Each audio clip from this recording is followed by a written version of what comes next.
Europe 1 13h. De 13h à 14h sur Europe 1, vous écoutez Céline Géraud et avec vous, pour commenter l'actualité Céline, il y a Jean-Claude Dacier, chroniqueur politique, Paul Melun, écrivain essayiste et Louis de Raguenel, chef du service politique d'Europe 1. Bonjour messieurs, bienvenue à bord. Oui, bonjour. Vous avez bien fait de venir. J'ai perdu mon siège, je ne sais plus comment le monter. Il y a une petite manivelle à droite. Voilà. Il y en a un en attendant qui est en train de régler son siège. Ça y est, on a Louis de Raguenel, chef du service politique. Michel Barnier est notre nouveau Premier ministre. On l'a annoncé il y a quelques minutes sur Europe 1. Par communiqué de l'Élysée. Le président de la République a nommé Monsieur Michel Barnier Premier ministre. Il l'a chargé de constituer un gouvernement, un gouvernement de rassemblement au service du pays et des Français. Alors, qu'est-ce que ça nous dit? Il y a quelques minutes sur Europe 1, vous l'annonciez déjà à nos auditeurs. Ça nous dit qu'il est à la tête d'un gouvernement démissionnaire. Donc, parce qu'en fait, le plus dur, tout le monde, on peut se dire que ça y est, le plus dur est passé, il y a une dizaine de noms qui ont été testés. Bon, il est le 10e ou le 11e choix. Mais maintenant, là où le plus dur commence, c'est que Michel Barnier va devoir former un gouvernement qui ne sera pas renversé. Oui, et donc, qui tient compte des sensibilités des uns et des autres, surtout du côté du NFP et du Rassemblement National. Le NFP a annoncé qu'il censurera immédiatement avant la déclaration de politique générale. Le RN dit, on attend de voir. Donc l'équilibre gouvernemental, ça va être une équation très compliquée. Autant vous dire qu'on n'aura pas un gouvernement tout de suite. Voilà, mais au moins on a un Premier ministre. Au moins le casting pour ce poste. Mais le feuilleton peut encore continuer. Vous voyez. Paul Melun, il va falloir être patient. Vous êtes surpris? Je suis pas. Alors il y a deux choses.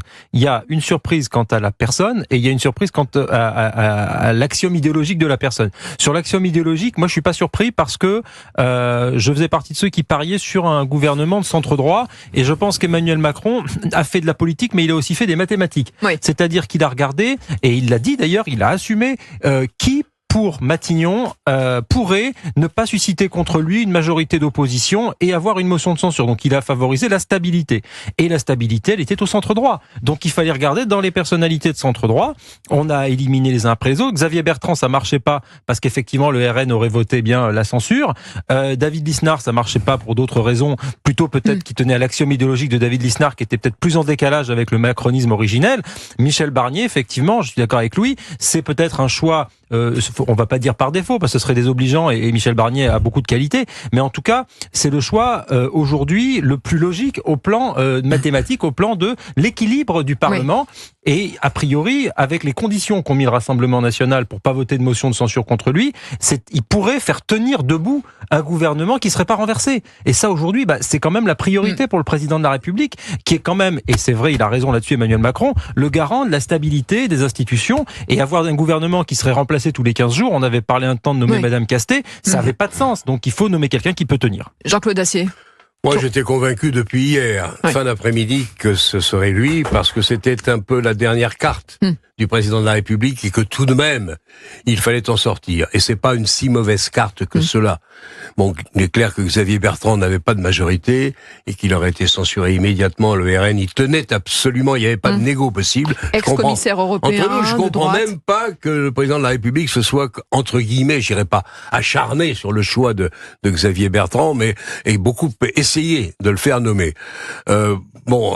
Cazeneuve avait un autre inconvénient, c'était qu'il n'avait pas vraiment le soutien de la totalité des députés socialistes. C'est quand même assez ennuyeux. Donc c'est un choix par défaut. Barnier, moi je ne le connais pas personnellement. C'est un homme qui a un parcours exceptionnel. Il a fait les Jeux, il a été ministre je ne sais combien de fois. Il était 2 fois commissaire européen. Il connaît l'Europe par cœur, ce qui est un bon point. Dans un dialogue avec le président de la République. Ça l'est moins évidemment avec le Rassemblement National, mais je pense quand même que le Rassemblement a déjà annoncé, il a à faire attention, le Rassemblement National, et Marine Le Pen a à faire attention. Elle a des problèmes avec son parti, avec le résultat du 2e tour des législatives. Il va donc falloir qu'elle mette un peu d'ordre, et ça ne servirait à rien de voter une censure contre tous les premiers ministres qu'on lui présenterait. Où serait sa crédibilité? Donc là, on va... tu as raison, ça va pas être néanmoins facile pour Barnier de faire un gouvernement, je pense quand même qu'il y parviendra sans trop de difficultés et qu'il aura le soutien de l'Assemblée nationale. Les amis, on reste ensemble évidemment. On se retrouve dans quelques instants. On reviendra évidemment sur cette nomination si vous nous rejoignez. C'est officiel. Michel Barnier nommé Premier ministre. Évidemment, on continue à en parler sur Europe 1. Quelle stratégie, avec qui, que va-t-il se passer dans les heures qui arrivent? La passation de pouvoir aux alentours de 16h selon nos informations. Restez bien avec nous sur Europe 1. Europe 1, il est 13h27. Europe 1, 13h, édition spéciale sur Europe 1, après la nomination du nouveau Premier ministre Michel Barnier. Pour en parler avec vous, Céline, aujourd'hui, Jean-Claude Dacier, chroniqueur politique, Paul Melun, écrivain essayiste, et Louis de Raguenel, chef du service politique d'Europe 1. Et Johan Gillet, porte-parole du Rassemblement national et député du Gard, qui est avec nous en direct dans Europe 1, 13h. Bonjour. Bonjour. Merci d'être avec nous, Johan Gillet. Alors pourquoi le RN a accepté cette nomination et donc n'a pas mis son veto ? Alors, c'est pas que nous acceptons cette nomination, c'est que nous avons dit que nous n'allions pas censurer de principe Michel Barnier. Nous souhaitons d'abord l'entendre, savoir ce qu'il a à dire aux Français et ce qu'il a surtout à proposer aux Français. Si nous ne censurons pas a priori Michel Barnier, cela ne veut pas dire que nous n'allons pas censurer ses actes. En revanche, s'il ne devait pas aller dans le sens de la politique qu'attendent les Français. Les Français ont passé, lors des dernières élections, un message très clair au président de la République. On dit qu'ils ne souhaitaient plus de la politique mise en œuvre par Emmanuel Macron. Ils ont dit très clairement qu'ils voulaient plus de fermeté en matière de justice, qu'ils voulaient que l'on lutte sérieusement et enfin contre l'insécurité, que l'on lutte contre l'immigration, que l'on travaille activement sur le pouvoir d'achat, bref, que l'on fasse tout ce que n'a pas fait le président de la République depuis 2017. Donc maintenant, nous attendons la prise de parole du nouveau Premier ministre pour voir jusqu'où il est prêt à aller, et nous mettons également sur la table la proposition d'instaurer une proportionnelle pour pouvoir sortir de cette crise politique majeure que nous vivons, parce que malgré la nomination du nouveau Premier ministre, nous ne sommes pas sortis de cette crise majeure politique, puisqu'il y aura certainement une dissolution d'ici quelques mois, dans 8 mois, et que sans proportionnelle, nous retomberons dans une situation de blocage qui est du fait d'Emmanuel Macron. Merci beaucoup, Johan Gillet. Merci à vous. On écoutera Marine Le Pen qui s'est exprimée il y a quelques minutes, dans quelques instants. Mais avant, je vous propose d'écouter Michel Barnier lors du débat de la primaire LR, c'était en 2021 sur Europe 1 et CNews. Il donnait son avis sur la manière de gouverner d'Emmanuel Macron lors de son premier quinquennat. Notre pays n'a pas été bien gouverné et l'échec du président sortant est clair. Pourquoi ? Parce qu'il a gouverné notre pays à l'intérieur et à l'extérieur de manière solitaire et arrogante. Et c'est pas ça la Ve République. Et ça n'a pas donné de résultats tels que les Français peuvent le juger. La manière dont je voudrais gouverner, c'est que chacun soit à sa place. Le président doit présider. Le gouvernement, comme l'indique la Constitution, doit gouverner. Le Parlement doit être respecté et écouté. Le dialogue social est important. Et puis, il faut qu'il y ait de la confiance, qui n'a pas été le cas depuis 5 ans, entre les maires, les régions, les départements et le pouvoir exécutif. Que chacun soit à sa place, à sa bonne place, parce que chacun est utile.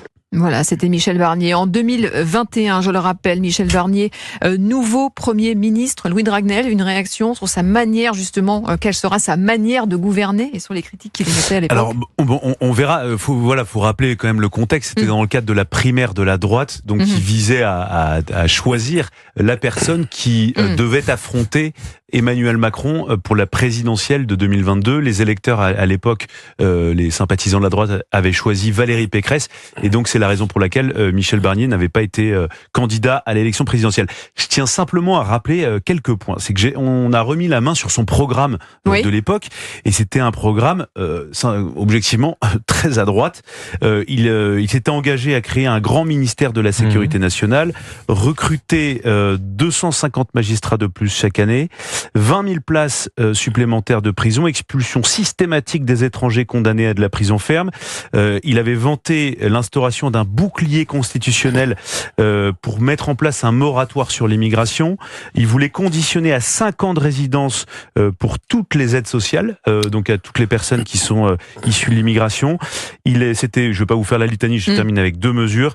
Le durcissement des conditions de ressources et d'assimilation pour le regroupement familial, et il avait appelé à créer de nouvelles cartes vitales biométriques pour éviter qu'une personne puisse avoir plusieurs cartes vitales et bénéficier de multiples aides sociales totalement indues.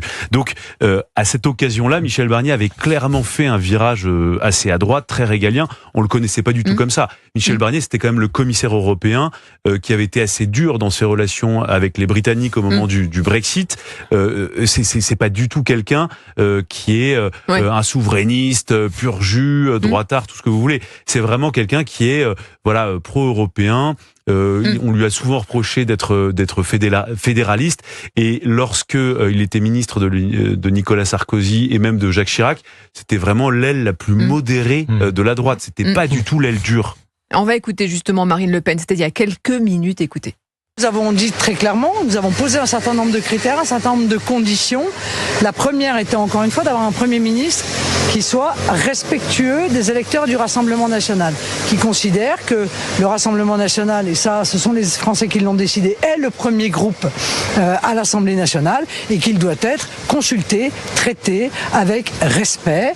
Je pense que M. Barnier correspond à ce critère. Pour le reste, c'est-à-dire sur les sujets de fond, nous attendrons de voir quel est le discours de politique générale de M. Barnier et la manière dont d'ailleurs il mène les compromis qui vont être nécessaires sur le budget à venir. Voilà, Michel Barnier adoubé sur la forme, Jean-Claude Dacier par Marine Le Pen, mais sur le fond, on attend de voir. Sur le fond, il est normal que on attende un peu pour voir quel sera le programme qui va s'exprimer au cœur de la déclaration de politique générale que tiendra le nouveau Premier ministre dans les jours qui viennent.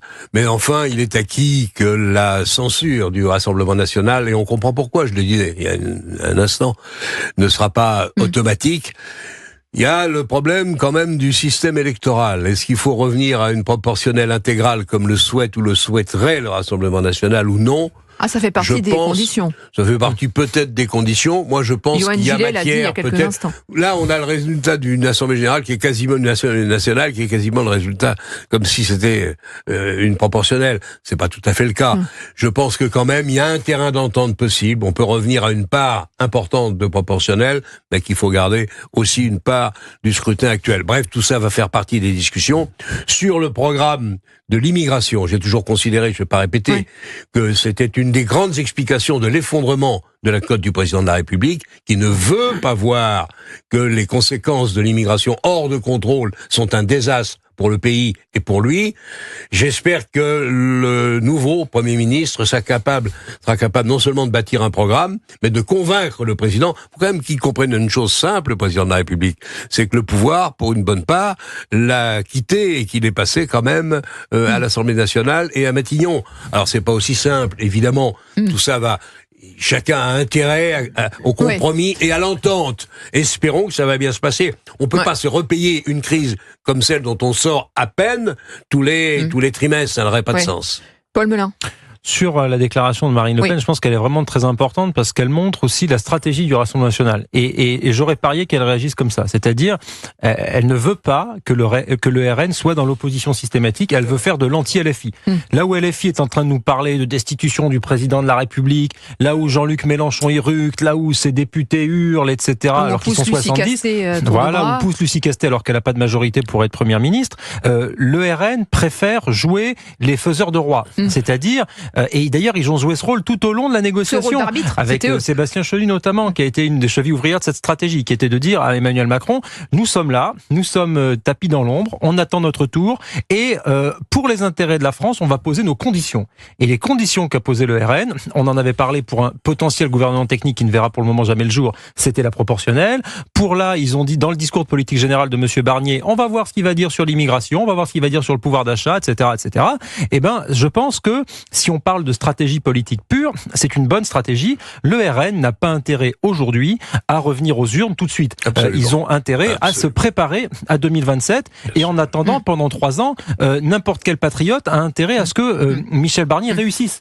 Quand on aime son pays, on veut que Michel Barnier réussisse. Et effectivement, je vais pas redire ce qu'ont dit Louis et Jean-Claude, mais je pense qu'effectivement, Michel Barnier a certaines qualités. Il a eu un programme régalien assez ferme. C'est quelqu'un qui connaît bien les instances européennes. Il a été ministre des Affaires étrangères sous Jacques Chirac avec Jean-Pierre Raffarin. Il a une longue carrière, il est engagé en politique depuis 1973. C'est un homme qui a de l'expérience, qui est sérieux. Moi, je pense que c'est un bon choix. Alors justement, vous parlez de Michel Barnier. On a un proche de Michel Barnier avec nous en direct. Bonjour Vincent Rolland. Bonjour. Merci beaucoup d'être avec nous en direct. Je rappelle que vous êtes député LR en Savoie. C'est vous qui avez succédé à Michel Barnier dans cette circonscription. Vous le connaissez très bien. C'est un ami, c'est un proche. Est-ce qu'il a le profil idoine ? Est-ce que c'est l'homme providentiel pour sortir la France de la crise politique qu'on traverse actuellement ? Si je vous disais le contraire, cela vous surprendrait. Sans doute, mais vous allez argumenter. Absolument. Michel Barnier, il a connu tous les étages de notre pays. Il a été conseiller départemental, il a présidé un conseil départemental, une intercommunalité. Il a été ministre, commissaire européen. Compte tenu de la situation extrêmement critique dans laquelle nous nous trouvons aujourd'hui, je trouve effectivement que c'est le personnage idoine. Je suis convaincu qu'il arrivera à rassembler autour de lui, en s'appuyant bien évidemment sur le programme et le pacte que les Républicains ont proposé à l'Assemblée nationale. Le pacte législatif ? Absolument, le pacte législatif où la notion de travail, de récompenser celles et ceux qui travaillent est absolument indispensable. Il faut restaurer la sécurité dans notre pays, il faut faire reculer l'immigration de masse et aussi il faut libérer les entreprises, les Français de tous ces carcans administratifs qui nous étouffent dans notre quotidien et qui empêchent notre pays d'avancer. Vincent Rolland, député LR en Savoie, qui a donc succédé à Michel Barnier. Louis de Raguenel, vous aviez une question pour Vincent Rolland. Non, moi je trouve que tout ça est très intéressant et ça. Si réellement Michel Barnier pouvait faire tout ça, il parviendrait à conquérir beaucoup de gens de droite qui spontanément n'apprécient pas Emmanuel Macron, ne sont pas d'accord avec sa politique. Mais tout ça nécessite quand même une validation, celle d'Emmanuel Macron. Emmanuel Macron, ça fait des années qu'il s'est engagé sur l'immigration, sur le régalien, sur la fermeté. Et globalement, on voit que aujourd'hui, les résultats ne sont pas bons. Et quelle marge de manœuvre aura selon vous Michel Barnier, Vincent Rolland, vous qui le connaissez bien, on le rappelle, député LR en Savoie, il avait été critique à l'égard d'Emmanuel Macron avant 2022. Oui, enfin, moi je pense pas qu'il faille à chaque fois exhumer les déclarations des uns et des autres. Michel Barnier est un homme de négociation, de discours, puisqu'il l'a prouvé alors qu'il a négocié le Brexit. Aujourd'hui, il faut entendre la voix des Françaises et des Français qui veulent, d'une certaine manière, un changement de paradigme. Et je crois qu'il faut absolument que chacune et chacun, dans nos vies d'élus, dans nos rôles et dans nos mandats, faire preuve de responsabilité. Notre pays ne peut plus attendre. Moi, j'ai rencontré durant ces dernières semaines, alors que j'étais sur le terrain en Savoie, énormément de nos concitoyens qui sont inquiets de la situation de la France. Nous, les Républicains, nous faisons avec Laurent Wauquiez preuve de responsabilité puisqu'on a mis un pacte législatif sur la table et nous avons accompagné et soutenu la démarche et la candidature de Michel Barnier à Matignon. Oui. Donc aujourd'hui, cessons les querelles, cessons les guéguerres et au travail. Au travail. Merci beaucoup Vincent Rolland, député LR en Savoie, qui a donc succédé à Michel Barnier. Mais il y a un point sur lequel il faut bien qu'on soit d'accord. Oui. C'est que le président de la République n'a plus les pouvoirs qu'il avait hier. Et vous allez l'expliquer. Sinon, on n'a pas tout compris. On va continuer évidemment à parler de cette nomination.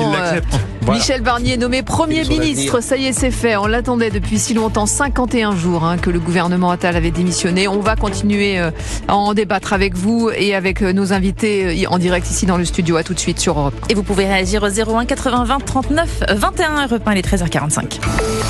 Édition spéciale. Europe 1, 13h, édition spéciale après la nomination du nouveau Premier ministre Michel Barnier. Céline.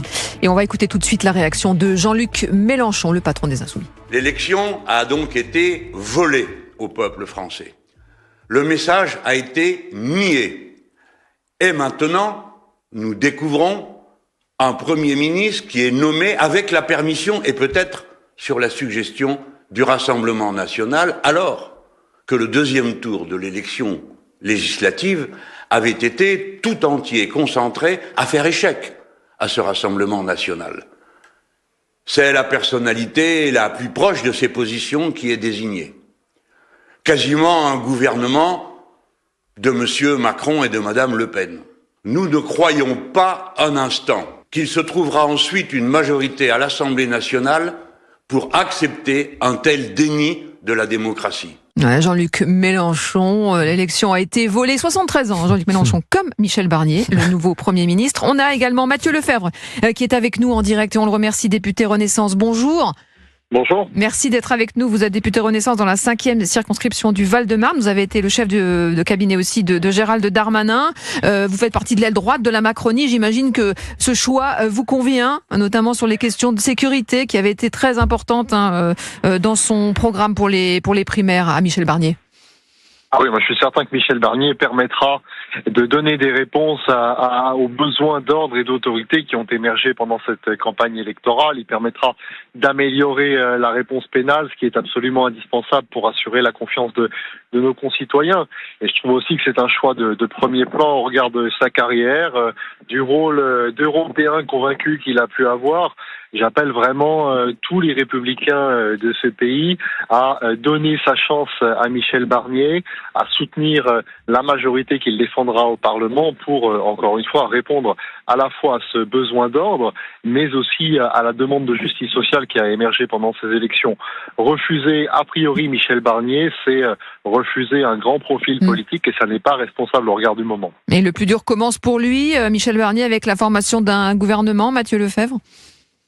Oui, bien sûr, ce sera difficile, mais je crois qu'il faudra aussi que toutes les sensibilités républicaines puissent y être représentées. Et encore une fois, quand les formations de gauche ont la chance de faire partie d'un gouvernement qui puisse être utile au pays, quand des formations de droite ont la chance de faire valoir des idées qui seront utiles au pays, sans priver, c'est en priver la France. Et c'est, je crois, une très très mauvaise solution. Les Français veulent que l'on travaille ensemble entre gens modérés, refusant l'outrance des extrêmes. C'est ce projet que mènera, je crois, Michel Barnier. Merci beaucoup, Mathieu Lefebvre, député Renaissance dans le Val-de-Marne. Merci à vous pour cette réaction. Jean-Claude, une réaction peut-être sur ce qu'a dit Jean-Luc Mélenchon, qui dit que l'élection a été volée. Mélenchon, c'est éternel. Il confond son intérêt avec l'intérêt du pays. Ça me paraît d'une gravité exceptionnelle. Il devrait au moins avoir l'élégance et le sens politique de le laisser venir. Là, ils annoncent déjà qu'ils le censureront.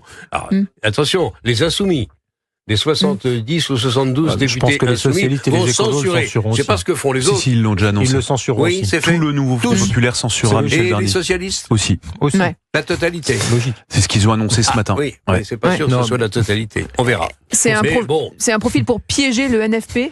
Oui, Louis. Oui, peut-être, et Paul après. Je sais pas si ça piège. Je pense que le choix de Michel Barnier, c'est surtout d'essayer d'avoir des relations plutôt convenables avec le Rassemblement national. Et je pense que la première réaction de Marine Le Pen montre que quelque chose est possible. En revanche, clairement, le choix d'Emmanuel Macron aussi, c'est de faire une croix sur le NFP. Ce qui s'est passé avec les entretiens, avec Lucie Castet, avec tous les chapeaux à plumes du nouveau Front populaire, ont fait penser à Emmanuel Macron qu'il était impossible de travailler avec eux.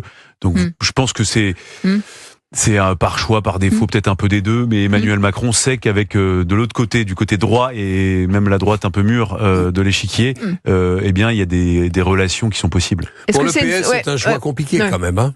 Paul. Parti socialiste, on va voir ce qui va se passer. S'enfonce. Tu as raison. Paul sur sa dureté. Ouais, absolument. Peut-être sur la réaction de Jean-Luc Mélenchon, parce que Jean-Luc Mélenchon, il est assez prévisible ces derniers temps. Là, on est véritablement dans la trumpisation de Jean-Luc Mélenchon. C'est-à-dire invoquer le déni de démocratie. Je vous parie ce que vous voulez, que dans quelques jours, il va nous dire il faut prendre la rue, là-dessus, etc., on est d'accord. etc. Mais sur les chances de réussite de Michel Barnier avec Emmanuel Macron en cohabitation, ça peut marcher ? Moi, je pense ça que peut durer même. Je pense que oui. 1, la stratégie purement politique et tactique est bonne. 2, l'axiome idéologique d'un Michel Barnier colle quand même, n'en déplaise à Jean-Luc Mélenchon, je pense à une majorité de Français. Je pense par exemple à l'immigration. Lorsque Michel Barnier parle du moratoire sur l'immigration, si on fait un sondage chez les Français, à mon avis, vous avez 6 ou 7 Français sur 10 qui doivent être d'accord avec les propositions de Michel Barnier en matière d'immigration.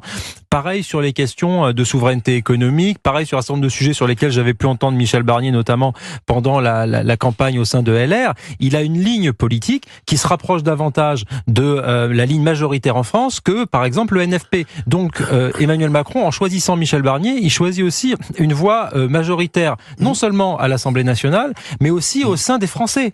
Donc, Nicolas Sarkozy disait il n'y a pas très longtemps dans le Figaro qu'il y avait une droitisation. Il n'a pas tort sur un certain nombre de sujets, notamment sur les sujets régaliens. Et un profil comme Michel Barnier, c'est le bon profil pour réunir cette France-là. Et donc, Emmanuel Macron, il va être obligé maintenant de laisser aussi un peu de place à Michel Barnier. Oui. Michel Barnier va pas être un Premier ministre collaborateur qui va être relayé au rang de subalterne. Il va avoir une place, en tout cas ce serait souhaitable pour la démocratie, parce que c'est aussi un programme de rupture que veulent les Français à l'issue des élections législatives et européennes. Et si jamais c'est Michel Barnier qui doit incarner cette ligne-là, bah tant mieux. J'insiste, le Rassemblement national n'a pas intérêt à tout casser tout de suite. Ah, ben non, bien sûr. Il y en a encore pour un an où personne ne peut toucher à la composition actuelle de l'Assemblée. Et je rappelle quand même, ce qu'on oublie un peu vite parfois, c'est que le président de la République n'est même pas à la moitié de son deuxième mandat. Allez, on marche sur la tête, c'est pas le cas. C'est le nom de l'émission, Cyril Hanouna, bien sûr, dont je parle. Et il reviendra largement sur la nomination de ce Premier ministre. Toutes les réactions, tous les invités seront le décryptage dans cette émission de 16h à 18h avec toute l'équipe. Et puis, bien sûr, 18h Punchline, 19h Europe 1 Soir avec Pierre de Villeneuve. Toute la rédaction d'Europe 1 est sur le pont avec Louis Dragnel, le service politique d'Europe 1, pour vous donner toutes les informations. Et nous, on se retrouve demain pour de nouvelles aventures. À demain, Céline. Et vous aussi, vous pouvez réagir avec Cyril Hanouna entre 16h et 18h au 01 80 20 39 21. À suivre, on de la traquante sur Europe 1.